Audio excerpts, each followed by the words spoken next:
All right, so we'll just start from the beginning. A little bit about your organization, a little history, and what you guys are doing right now here in the city of Charlotte and Mecklenburg County, and maybe it goes beyond that. Yes, well, our mission is to love women and children back to life. Okay. We house homeless women with children, ages from birth to 18 years of age. Wow. Our focus is to primarily try to help women that are homeless with teenage boys. Okay. Because in Charlotte, most residents or people that need help can't get the help that's needed over the age of 9 of a boy. Okay. Sounds like this type of thing is really needed here, not just in Charlotte. How did this become a passion for you? And I guess how did you start, from the ground up? Because it seems like you guys are really helping a lot of people here. Well, I was a single mom myself, and I had 2 boys. Okay. And it could have easily been myself. So, we all have a vision of what we would do if we one day hit the lottery. And when God told me, when I gave you the vision that was the lottery, I just need for you to move.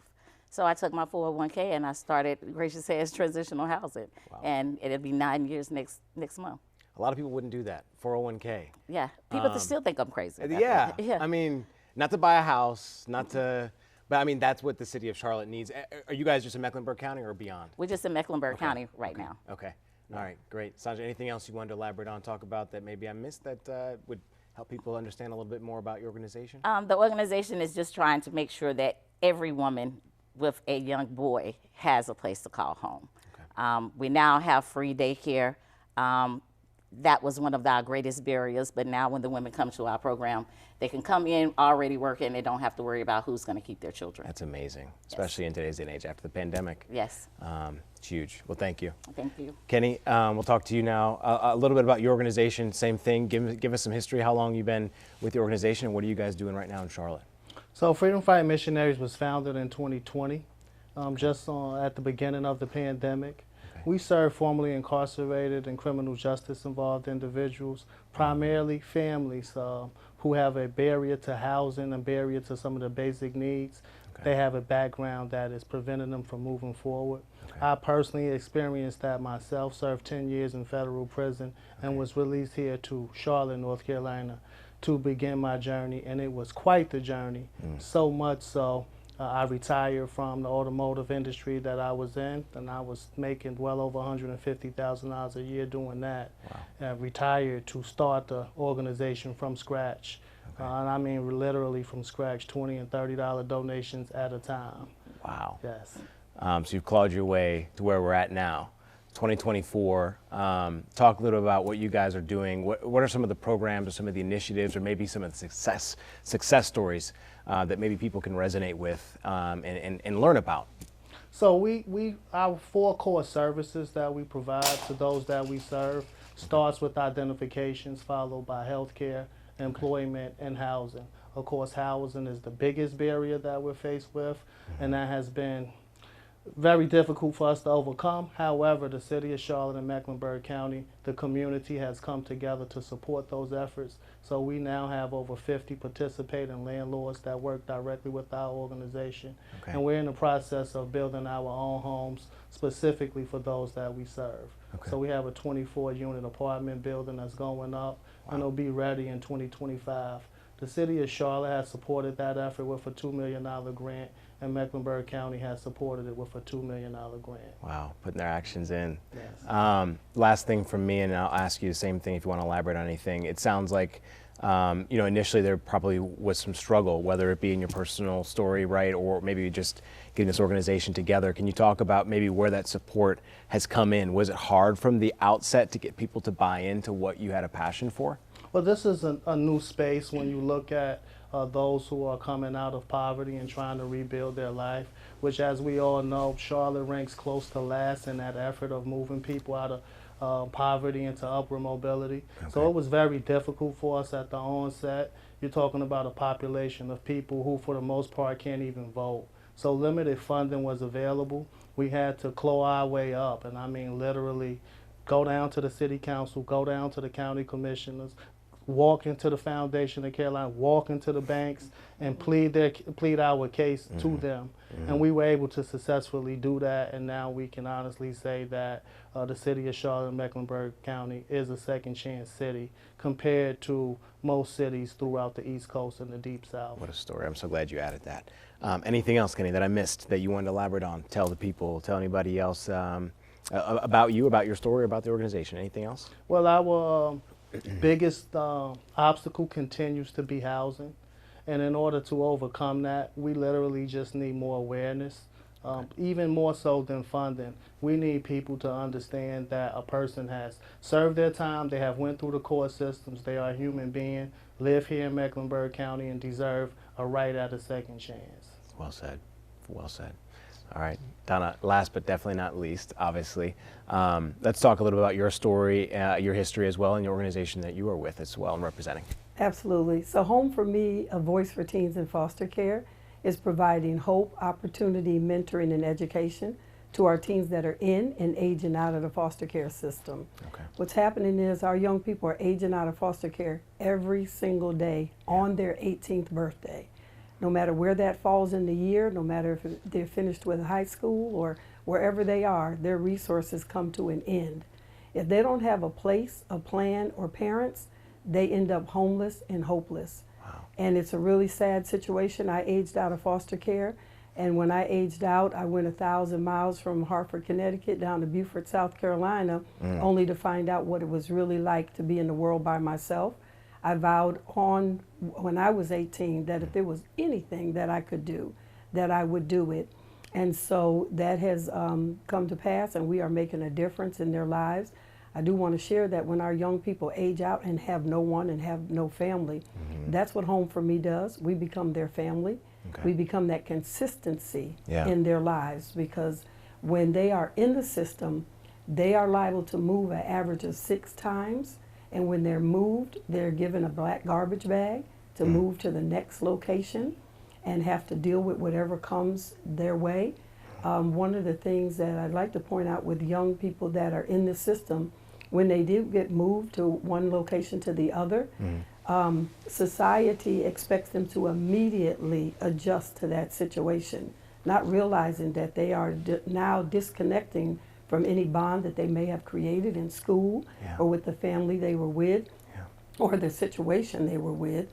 And then if they don't adjust right away, we look at them as the ones that have the problem, when it's really society that has the problem if they don't realize what our young people are going through. Right. And so with that, one of the things and one of the statistics is that 84% of our teens that are in the foster care system desire to attend college. Less than 3% go, and less than 1% graduate. And that's due to lack of housing, funding, guidance, and support. And Home for Me is providing that and that family dynamic. Yeah. We recently, in May, on May 1st, which was the first day of foster care awareness, we partnered, Home for Me partnered with Livingstone College, HBCU in Salisbury, to state that if any young person aging out of the foster care system desiring a bachelor's degree can go to Livingstone College worry-free through our program. Wow. And worry-free means this, and I want to make it clear. Yeah. It doesn't mean college is free. It means they don't have to worry about it.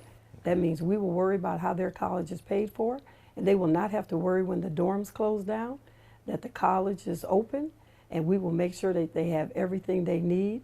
We just had an experience through Thanksgiving and Christmas, where again, some of them were home with me, and we're making sure that wherever they are, they know that a lot of them call me grandma, and that's because that's the relationship that I have with them. Yeah. And right now we have 5 young men, we have 7 young men up at Livingstone College. We started with 5, and now we have 7 up there. And again, when they finish in May, then the summer they will not have to worry about anything, because we'll make sure that they're taken care of. That's remarkable. We've done some extensive reporting with Michelle Bowden on the foster care system, right up until that 18. I think people understand. I'm not going to call it a broken system. That's not. think I can do that, but there are some inconsistencies with the system as a whole, and there's got to be some changes. But I don't think people realize that, you know, what you guys are doing after 18 is an immense, not only a help, but providing them resources. So is there a way that folks can help? Is there a way, you know, it seems like a common theme between the three of you is housing. We report on affordable housing all the time. But it's not just first-time home buyers. It are different segments of our population that it's not just help, but it's just being connected to resources, people that need that help. So can you talk about that? Can you speak to any success stories like that as well? Yes, absolutely. I do want to share this part, that our young people, when they're 13 to 15 years old, they know pretty much they're not going to be adopted. Okay. 16 years old, the weight of the world begins to weigh on their shoulders because they got to start making decisions with little to no information or resources at 16. 17 years old, they have 364 more days before their resources come to an end. So one of the ways and what we do is we have a program called Leg Up on Life. Okay. LEG stands for Leadership, Entrepreneurship, and Grooming. LIFE stands for Living Skills, Innovative Choices, Financial Literacy, and Educational Paths. Okay. That is our means of staying consistent in their lives while they're in the system. Because again, when they have to disconnect from one place to another, that consistency is so key and important to their mental health, their physical health, and every other way.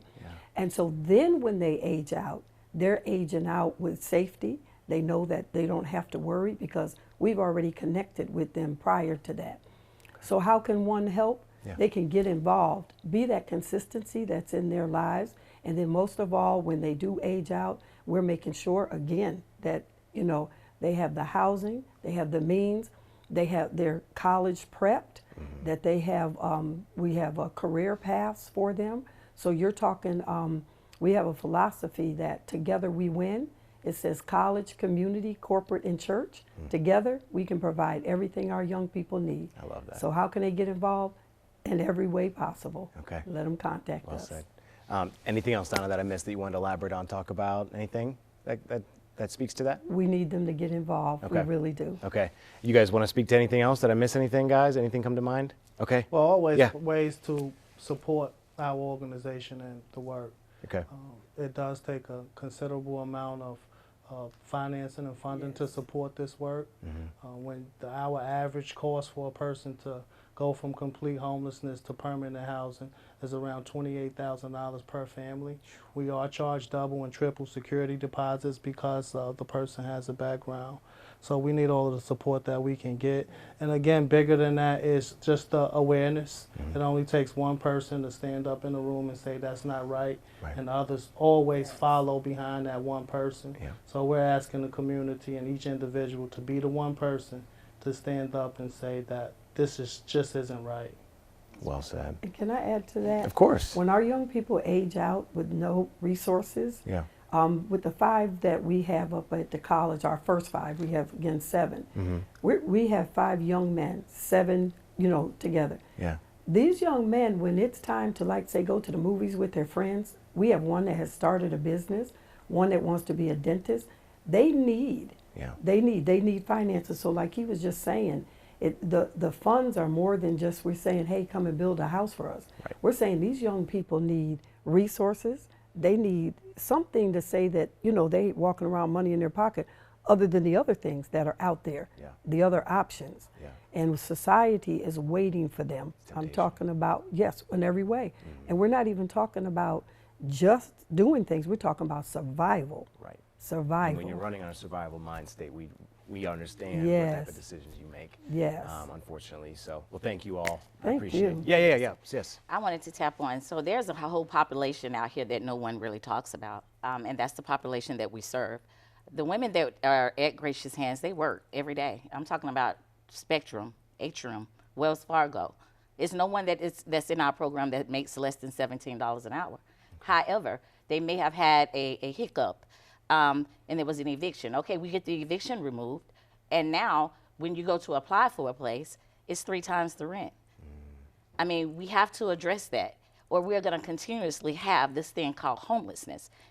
Now we're expecting people to make at least $10,000 a month to even be able to live in Charlotte. So my thing is, we can't give our way out of this. We have to teach our way out of this. So if you know a thing, and you can teach a thing, Gracious Hands is an organization for you. I would love for you to come and share anything that you have. We're starting a generational wealth class, and that's not just for the women, that's for the women and the children, because I need for the women, the whole family to understand the everything around money, everything what makes us be able to create generational wealth.